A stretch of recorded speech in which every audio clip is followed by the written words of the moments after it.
take a basil cutting, I just look at the stem, and then where there are 2 shoots coming out of, I just cut above it, just like you were pruning something. If I cut this middle one off, then the plant's gonna put all of its energy into these 2 side shoots.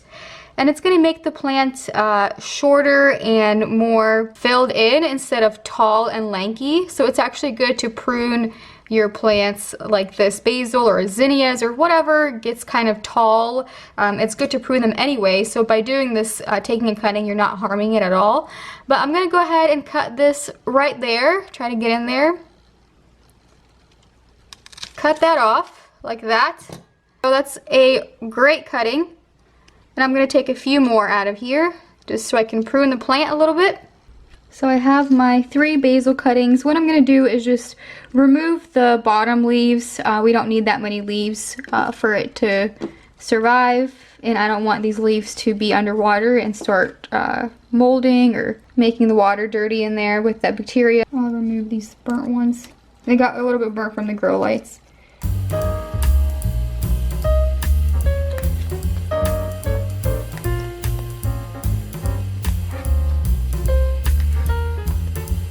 I just removed a few of the leaves. And all I'm going to do is just put them in the water. So just put them in water like that. And that's it. So there's day 1 of our cuttings. And then here's what they're going to look like about a week and a half later. If you can see that. A nice root starting on there all the way up the stem on this one. That's nice. And then about 3 weeks later, you're gonna have really long, extensive roots. I have 2 cuttings in here. There's one right there, and this longer one. And these are ready to be planted. I'm gonna go ahead and plant these up today.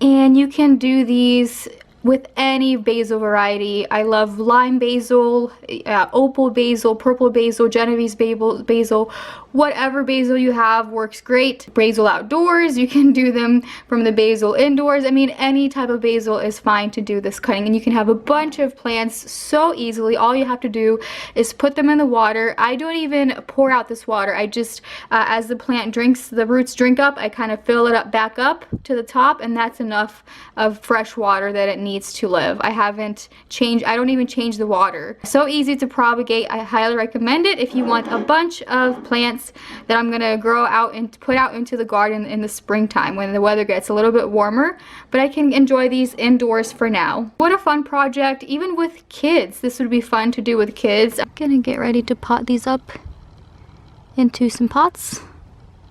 They have really nice long roots at this point and are ready to be planted in. Some soil.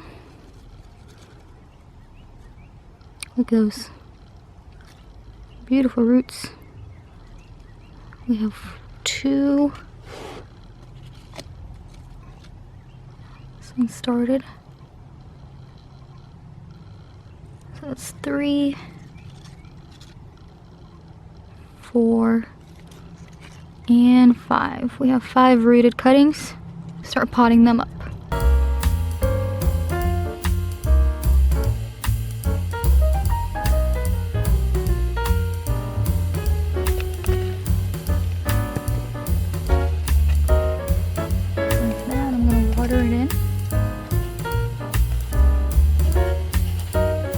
Keep it watered. You can't let it dry out because right now it's getting used to being in water to soil, so you need to keep the soil moist while it's getting used to this. So really soak it in there.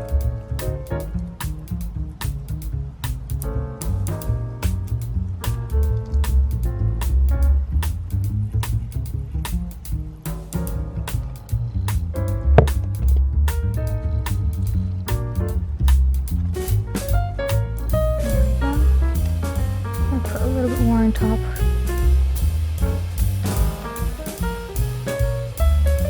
And make sure it stays moist constantly.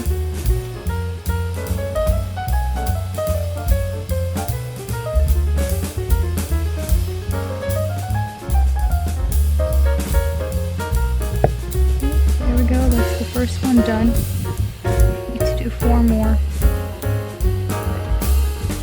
I'm gonna pot these up. I'm gonna make sure these are constantly moist until they start to take root in the soil. Thank you for watching. If you like this video, go ahead and give it a thumbs up and subscribe if you feel like it, and I'll see you in the next one. Bye-bye.